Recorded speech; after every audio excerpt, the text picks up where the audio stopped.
Hello. Good morning, Year 3.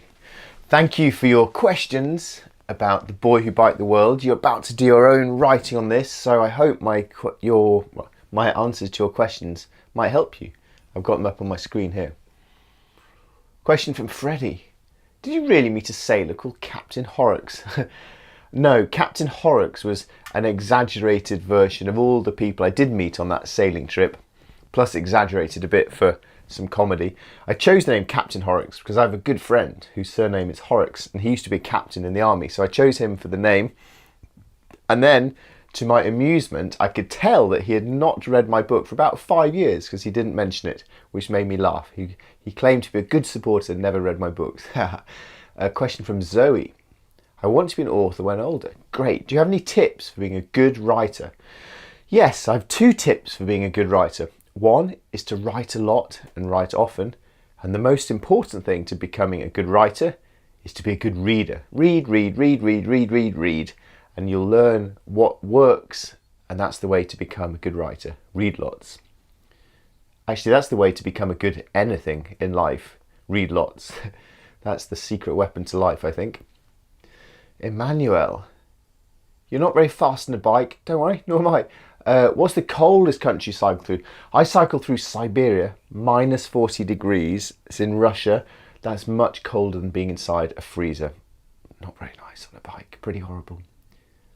Safwan, please give me tips on how to get detail into books. That's a great question.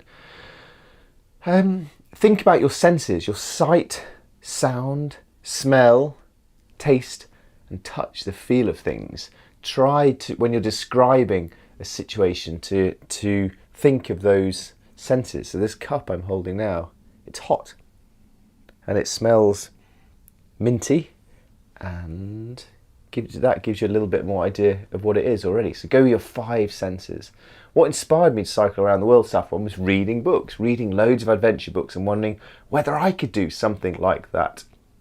Charlie, I'm a bit annoyed that you didn't do too much detail about each country. Why did you skip from country to country? Well, it's a good question, and the challenge is that my book, I can't find it. Here it is. How can you tell the story of cycling from England to Africa in a book that thick? You could write 1,000 pages about cycling through Africa, so that's the hard thing, is cutting it short but keeping the important parts. And yeah, it's really hard leaving out good adventure stuff. Was there really a forest fire in Canada? Yep, there was a massive forest fire in Canada. And yep, I did, well, actually there was a forest fire in Canada, and I travelled down the river to get past the fire by canoe. In the book, Tom goes by raft because that's a bit more exciting than a plastic canoe, which I used. Lucy, my brother's read all of your books. Well, thank you, brother. Why did you write about Dervla Murphy? Dervla Murphy. Well, Dervla Murphy was one of the books that inspired me to adventure in the first place. Here she is, Dervla Murphy. Now, this is the cool thing. If you have a room with lots of books in it, your brain has always got food for exciting ideas. Dervla Murphy is a woman from Ireland who cycled all the way to India long ago, back in the day before many women were doing cool adventures. So she now is a great inspiration, I think, to girls and women to go crazy adventures as well. So, and she's tough and she writes well and she has some mad adventures.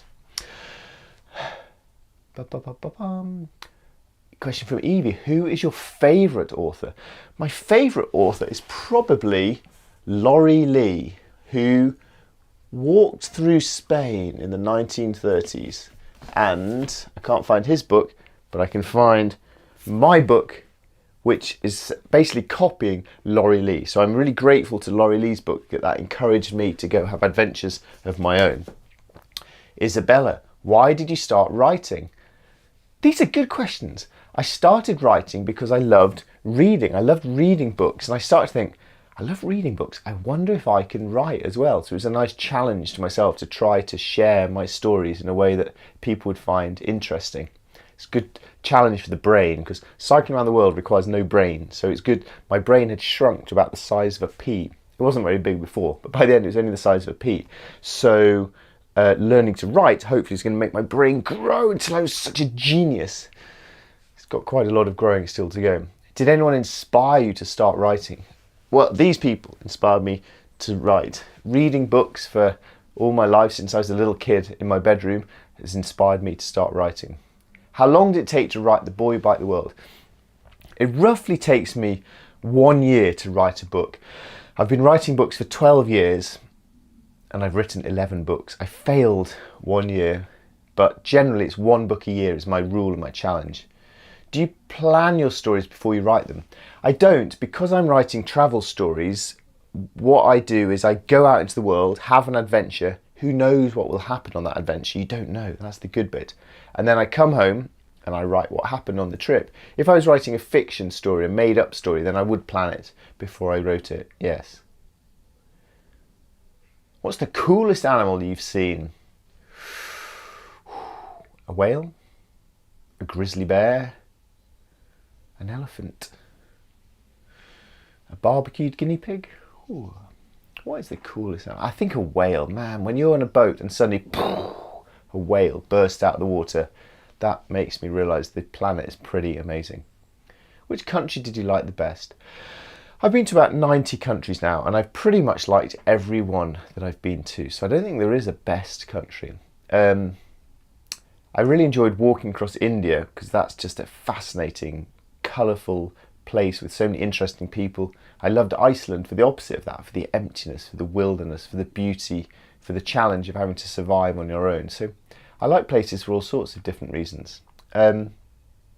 Mostly I just like getting out and exploring, and I hope that reading these sort of books might encourage you to get out on adventures of your own as well. That's certainly my hope. Thank you for your questions. Good luck with your writing and good luck with all your own adventures. Cheers.